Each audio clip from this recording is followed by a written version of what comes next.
Hi guys, welcome back to my channel Pankaj JKSSB। इस video में बात करेंगे कि जो अपकमिंग एग्ज़ाम है जो हमारा VLW का, ठीक है, अभी उसमें नियर अबाउट 1 मंथ है, ठीक है, 1 मंथ और 10-12 दिन है। वो डिपेंड करेगा एग्ज़ाम कब होता है। कई बोल रहे हैं कि 3 दिसंबर को होगा या फिर 10 दिसंबर को होगा, ठीक है। तो ये दोनों डेट्स हैं, देखते हैं इनमें कब एग्ज़ाम होता है। तो उसके हिसाब से अभी एग्ज़ाम होगा, ये फॉर श्योर है, ठीक है। 99% चांस है कि एग्ज़ाम होगा, ठीक है।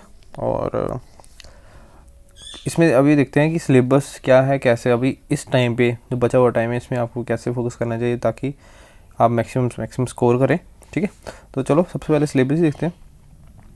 तो ये सबसे पहले पंचायत सेक्रेटरी की पोस्ट है, लेवल 2 की एक पोस्ट है। बोल रहे हैं कि जब ये सिलेक्शन वगैरह हो जाए कंप्लीट तो लेवल 4 की कर देंगे, लेकिन वो चलो तब की तब देखी जाएगी। तो सबसे पहले देखते हैं टॉपिक्स।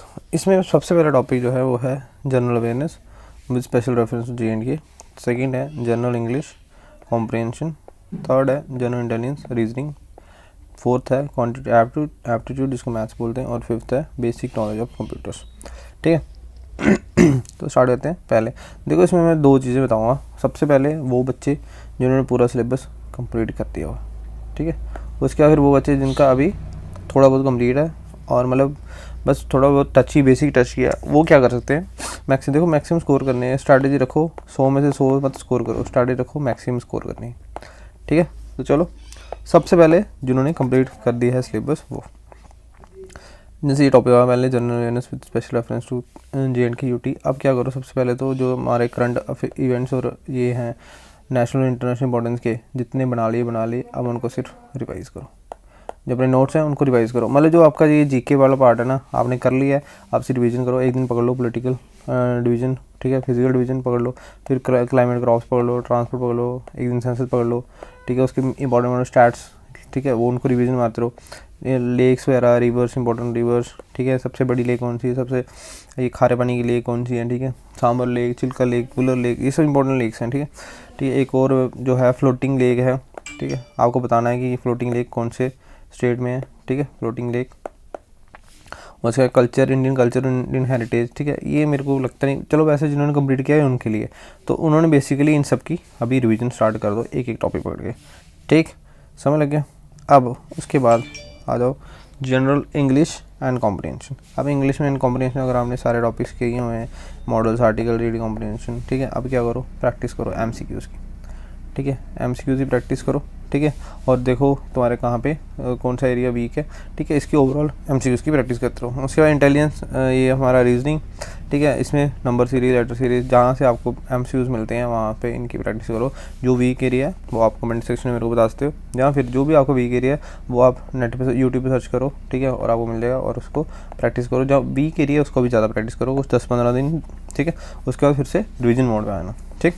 अच्छा, उसके बाद मैथ्स को पहले तो जिन्होंने सारे टॉपिक कंप्लीट कर लिए हैं, फार्मूला बनाए होंगे अपनी फार्मूला बुक, ठीक है, अपने हैंड रिटन नोट्स, उसमें जो इंपॉर्टेंट फार्मूला जो आपको बार बार बोलते हैं उनको रोज़ रिवाइज करना है। सुबह उठ के 5-10 मिनट इसी को देने हैं, थोड़ा बहुत टाइम कैलकुलेशन में दो, ठीक है।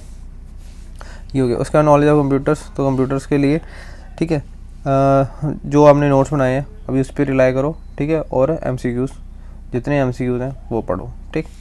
तो ये हो गया आपका, जिसने बच्चे ने कर लिया। और वैसे भी जितने बच्चे ने मैक्सिमम सिलेबस कर लिया उसको कोई गाइडलाइन की ज़रूरत है नहीं, ठीक है। अब आते हैं जिसका बेचारे का थोड़ा बहुत सिलेबस कंप्लीट हुआ है वो क्या करें। सबसे पहले अभी करंट अफेयर्स वगैरह पढ़ने का कोई इंपॉर्टेंट वो नहीं रहता, मतलब नहीं रहता। देखो मैं आपको एक चीज़ बताता हूँ, general reference with special reference JNK UT 20 number की है, ठीक है। इसमें कोई बच्चा जितने मर्जी तैयारी की हो, ठीक है, वो बंदा 15 से 16 मार्क्स जो एक अच्छा बच्चा होगा ना बस इतने ले सकता है। देखो अभी आप क्या होता है, जैसे मैं आपको बताता हूँ, ये JNK UT जो है इसमें देखो history, economic, geography, heritage, culture, important tourist destination, बहुत बड़े टॉपिक हैं। इनको कंप्लीट करने के लिए 1 हफ्ता लग जाएगा, वो 7 दिन लग जाएगा, ठीक है।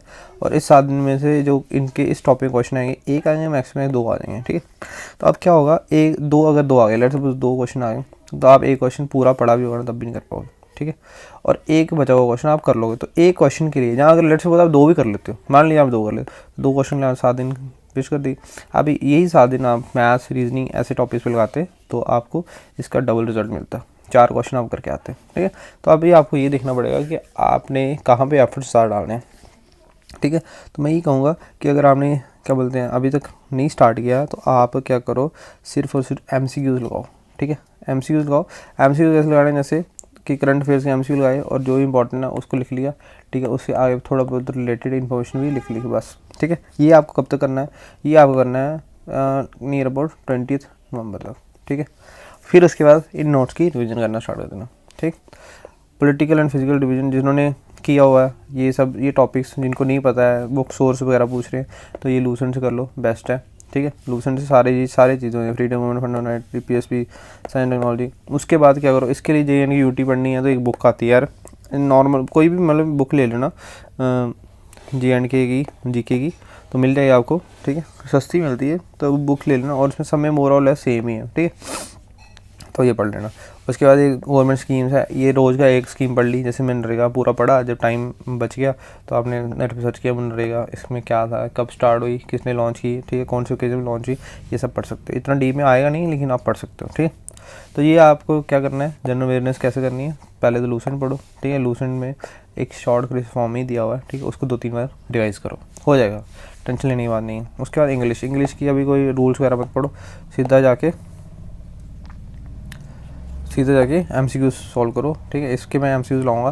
ठीक है, उसमें आप देख सकते हो, और आप खुद भी अभी क्या है, अगर आपको नहीं पढ़ा तो आप सिर्फ MCQ सॉल्व करो, वो बाकी और कुछ नहीं है। देखो रीजनिंग प्रैक्टिस पे है, जितनी ज़्यादा प्रैक्टिस करोगे उतना ज़्यादा होगा। रीजनिंग भी अब आजकल तो यूट्यूब पे इतने चैनल्स हैं, ये मैं देखो कौन अच्छा पढ़ा रहा कौन नहीं पढ़ा रहा। ठीक है, आपने सिर्फ और सिर्फ प्रैक्टिस करनी है। अगर आपके पास ऐसा वो टॉपिक है जो आपको नहीं समझ लगता, तो फिर आप मेरे को बताना, मैं उसको बताऊँगा कि हाँ इस टॉपिक के लिए देखो कई टॉपिक होता है, कई टीचरों ने अच्छे पढ़ाया होता है, कई टॉपिक कई टीचर अच्छे पढ़ाते हैं, कई टॉपिक जैसे मैंने सपोज कर नंबर सीरीज टीचर ने अच्छा बताया, लेकिन उसने क्या बताया दूसरा वाला जो जैसे सिंबॉलिक और नंबर एनालॉजी है, ये उसने थोड़ा टफ तरीके कॉम्प्लिकेट तरीके से बताया। तो मैं आपको बता दूंगा कि ये वाला किसने आसान तरीके से बताया है, इसका पढ़ लो, इसको आपको आसानी से समझ लग जाएगा। ठीक है, ऐसा होता है, एक टीचर से जरूरी नहीं है सब पढ़ना है। ठीक है, क्योंकि उसने कुछ टॉपिक अच्छे पढ़ाते हैं, कुछ टॉपिक अच्छे नहीं पढ़ाता। जैसे मैं जिन सर से मैथ्स पढ़ता था, तो वो सारा टॉपिक अच्छे पढ़ाते, लेकिन वो प्रोबेबिलिटी अच्छी नहीं पढ़ाते थे। तो ऐसा होता है कि आपको ज़रूरी नहीं है एक ही टीचर से सब पढ़ना। उसके बाद मैथ्स, देखो मैथ्स में अभी इस टाइम पे आप फोकस करो सबसे पहले अर्थमेटिक, ये वाला सेक्शन यहाँ तक। ठीक है, सिंपल है, इतना ख़ास नहीं है, मैंने सारे टॉपिक्स अपने यूट्यूब चैनल पे करवा दिए हैं, इससे फोकस करो। जैसे ये होता है, इसमें देखो कि कोई क्वेश्चन रहना नहीं चाहिए, उसके बाद आ जाओ एडवांस में। ठीक है, ठीक है, तो इसमें मैथ्स में पहले बेसिक कंप्लीट कर लो, फॉर्मूला वगैरह पढ़ लो, उसके बाद एडवांस मैथ मतलब MCQ सॉल्व करना पढ़ो। ठीक है, इसके MCQ अभी मैं भी रेगुलर इसकी क्लासेस लाऊंगा। ठीक है, उसके बाद आ गया नॉलेज ऑफ कंप्यूटर्स, एक बुक आती है अर्थमेटिक की, वो कर सकते हो, या फिर कोई भी यूट्यूब चैनल देख लो, वहाँ पे जो कंप्यूटर है, क्योंकि बेसिक पूछा हुआ है, बेसिक सब नहीं कवर करवाया हुआ। ठीक है, उसके बाद इसके मतलब बेसिक पढ़ लो। ठीक है, एक हफ्ता दो इसको। ठीक है, रोज़ का 1 घंटा दोगे तो आपका ये कंप्यूटर सेक्शन हो जाएगा। उसके बाद 1 घंटे के बाद रोज़ का दिया, उसके बाद फिर इसकी रिवीजन स्टार्ट कर दी, फिर नेट पे MCQ स्टार्ट कर दिए। जैसे ये टॉपिक है फंडामेंटल ऑफ कंप्यूटर साइंस, तो इसको डाला नेट पे, MCQ लिख दिया लास्ट में, बस MCQ आ जाएंगे। उनको देखो, जो नया लगता है टॉपिक कॉन्सेप्ट कुछ नया है तो वो आप क्या करते हो, उसके नोट्स बना देते हो, और फिर लास्ट में उसी को रिविज़न करनी है। ठीक है, लास्ट की कोशिश करो 40 दिन। ठीक है, 40 दिन तो अभी टोटल बचे ना, लास्ट की कोशिश करो कि कम से कम 15 दिन रिवीजन हो, मतलब जो आपने लिखा है ना उसको कम से कम 2 बार आप रिवाइज़ करो, उस हिसाब से आपको चलना है। ठीक है, अभी बाकी ठीक है, तो कई बच्चे बुक करते रहते हैं, तो बुक्स बता ही दी मैंने वैसे तो। ठीक है, कंप्यूटर के लिए अरिहंत, क्वांट्स के लिए देखो SSC की कोई बुक पढ़ लो। ठीक है, उसमें आपको SSC की एक शायद वो आती है, किरण पब्लिकेशन की आती है, वो पढ़ लो। ठीक है, रीजनिंग के लिए मेरे हिसाब से बेस्ट है यूट्यूब। ठीक है, बुक्स छोड़ो, यूट्यूब पकड़ लो। ठीक है, इंग्लिश कॉम्प्रिहेंशन के लिए MCQs बेस्ट है। देखो इसमें बोलते हैं वो एक मैम आती है, कौन सी है, नीतू पब्लिकेशन की, लेकिन अभी वो टाइम नहीं है, और उसमें सिर्फ रूल्स ग्रामर प्रैक्टिस के लिए कम है, तो आप प्रैक्टिस के लिए नेट पे MCQs वगैरह देखो, हो जाएगा। ठीक है, जनरल अवेयरनेस के लिए ये फिर से यूटी का थोड़ा कम फोकस रखो, और बाकी ओवरऑल जनरल नॉलेज के लिए MCQs सॉल्व करो। ठीक है, और लूसेंट देखो। ठीक है, अगर JNK यूटी भी पढ़नी है, अगर बाकी कंप्लीट है, तो एक मैंने बुक बता दी आपको कि JNK नॉर्मल सी बुक आती है, ब्लू से कवर किया है, मैं डाल दूँगा डिस्क्रिप्शन में, आप वो ले सकते हो। ठीक है, तो ये हो गया आपका पंचायत सेक्रेटरी। आई होप इसमें देखो कंपटीशन बहुत ज़्यादा है। ठीक है, तो आपको उस हिसाब से मेहनत करनी पड़ेगी। अब तो JKPSI वालों का अभी तक रिजल्ट भी नहीं आया, तो वो भी लग गए होंगे अभी इसमें। ठीक है, क्योंकि अभी उनका कुछ क्लियर भी नहीं हो रहा कि हाँ अभी। ठीक है, तो मैक्सिमम बच्चे तो कंपटीशन वही दे देंगे। ठीक है, उसके बाद फिर KS वाले भी होंगे कुछ जिन्होंने भरा होगा, बहुत सी चीज़ें डिपेंड करेंगी, इसका कट ऑफ बहुत हाई जाएगा। ठीक है। आपको उसी हिसाब से प्रिपेयर रखना है। अगर किसी के 50-60 नंबर आ रहे हैं इस टाइम तो उसको बहुत मेहनत करने की ज़रूरत है, क्योंकि यहाँ पे एक एक नंबर पे आपको पता है लाख बच्चे पेपर दे रहा है, 2 लाख बच्चे पेपर दे रहे हैं, तो एक नंबर पे हज़ारों बच्चे होंगे, ठीक है। 1000 नहीं तो 500 होंगे। अगर 500 भी होते हैं तो आप यू कांट इमेजिन कि कितना टफ कंपटीशन है, ठीक है। तो ये चीज़ है। बाकी इसमें ट्राई करो, स्कोर अभी के हिसाब से 80+ होना चाहिए आपके आज के टाइम पे। अगर नहीं है तो then you needs to think upon your preparation, ठीक है। और उसके बाद अगर कोई डाउट है जिसमें आपको लगता है आप पूछ सकते हो। उसके बाद मैं MCQ सीरीज़ भी ला रहा हूँ, MCQ सीरीज़, और उसके बाद फिर मॉक टेस्ट भी हैं, ठीक है, मॉक टेस्ट भी हैं। और अगर किसी बच्चे को गाइडेंस चाहिए, स्पेशल गाइडेंस चाहिए, तो ही और she can contact with me, ठीक है। Okay, thank you.